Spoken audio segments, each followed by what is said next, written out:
Let's go over what you'll be doing this week in SGD Modeling 114 for week 2. So make sure that you do look at the week 2 overview before you begin anything else so that you are aware of all the topics that we're going to cover. This one has a little bit of extra stuff if you do need some extra help. So the lecture portion this week is going to require you to go through the LinkedIn Learning for these areas right here, the modeling polygonal meshes, additional modeling techniques, and just those two. Also, there is this 114 video that I made that you are going to have to work through. So make sure that you do work your way through, take the screenshots at appropriate times. Do make sure that you are logged in to Maya when you take your screenshot so I can see your name, as well as seeing the date and time at the bottom of those screenshots. So it is about 35 minutes, but it is really relevant to what we're working with today for the project. So make sure that you do spend your time going through that if you haven't already. As far as the project, goes, it's dealing with the same things where you're going to be modeling some very simple shapes. If you find that you're still not quite there, you want some extra modeling practice, that's what these more videos are. They do kind of, get a little bit harder as you go through because you do need to kind of push yourself. But if you need some extra, follow along, the soda can, bookshelf, pincushion, steel drum, those are pretty good. These get a little bit more advanced, but you might learn some, interesting techniques by at least watching them, if not doing them. But definitely if you need some, maybe work through some of these up here. So as far as the project goes this week, it's called Simple Models, and you will be submitting a Sketchfab link this week. Is it a Sketchfab? Let me just double check. Are we doing Sketchfab this week? What are you submitting? Oh, I think you give me the project. Yeah, no, I'm sorry. You give me the project this week. We're not starting Sketchfab yet. We'll be doing that soon, but you're just going to submit me the Maya file, simple name, and use the .ma. That's the Maya ASCII file. These tend to be a little bit more stable than the other types. So with a lot of these earlier projects, what I do provide for you is a Sketchfab link for you to go to. I do recommend that you keep this, open as you work. This is there to help you and kind of work as a guide. So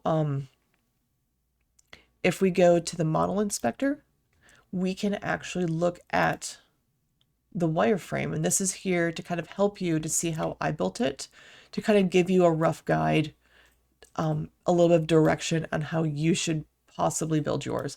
I'm not going to go, you don't have to build it exactly. I'm not going to be looking that, you have the same number of edges on that cactus and it's pixel perfect to it. But this can be really helpful as, kind of a template to see how I did things. Like for instance, this chair, I am looking, we can't build our models like Legos. It shouldn't just be, one box for the cushion shoved into one box for the bottom, and the legs are extra boxes that are kind of also shoved in. But there are places where it does make sense to kind of do that. So while the frame of the chair is fully, built, these bars across, these support bars, are individual. Let's see if you can kind of tell. See, you can kind of see how it's kind of pushed in there. Those are individual extra boxes that are merged together.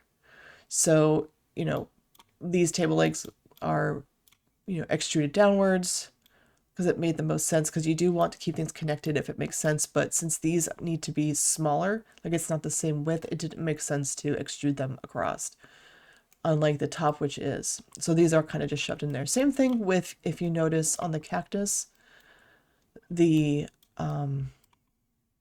needles, they're not extruded out. That would be a huge pain to make that happen. these are individual needles that are kind of shoved into those. So if you are doing that, make sure that you do merge them. Don't just group them. It needs to just be one singular object. So be mindful of that. Let's see. So there's lots of good information in the write-up. It tells you exactly, I would honestly do it in the order that's here. I kind of did it this way on purpose because it's kind of an order of like hard to, easy, I'm sorry, easy to hard. And it kind of flows really well. So make sure that you are renaming everything, you apply the colors appropriately. If you're not quite sure, refer to this of like how things have a color to them. I'm looking for the size to be close to the original, but again, not pixel perfect, but I'm giving you actually sizes. I'm going to explain that in a second. I'm looking for clean topology without excessive polygons and no smooth modifiers used. So if you don't know what a smooth modifier is, then you're probably not going to use it by accident. That's not the hard edge, soft edge that is demoed in the lecture. This is something else. I know that there are a few tutorials out there. There's one I know specifically that teaches you how to model a pencil, and it is grossly overcomplicated for what we're doing.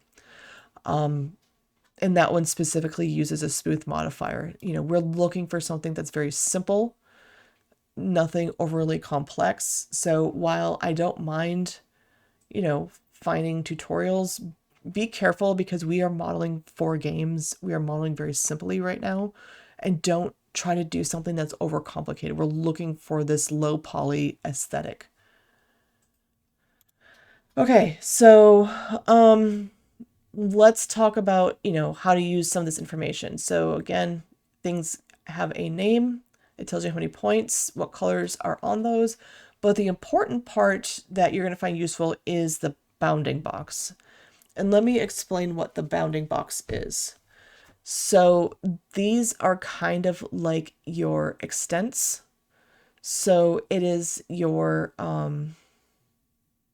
X, Y, and Z extents. So a bounding box is basically, what's the greatest width, what's the greatest height, and what's the greatest depth. So it's as if, because I'll use the cup as an example, if we put an invisible box around this cup, so that, the lowest and highest points would touch the top and bottom, and, the widest and deepest points would touch the outside. So, it is a tapered cup. So if we look at those extents, it says that it is 10.6 centimeters wide. So that would be, the widest part is up here. So from here to here is 10.6. Then the Y is 15.2. That's the height. So that's from the very bottom to the very top would be 15.2. And then the depth is 10.6. So that means from, the depth is, it's the same as the top, it's a circle. So it's from here to here, that is 10.6. So this is to kind of help you with your sizing so that you build it correctly. So be mindful of that size, because I am looking that this is built to the right size. Same thing, the pencil one's kind of weird because it's, the height, it's as if it's standing up on its end. So 1.5, 1.15 width, 22 height, 1.15 depth. And if we look back at the pencil, that would be probably this metal part right here. So 1.15, 1.15, and then that length, or technically the height of it. That's how I did that.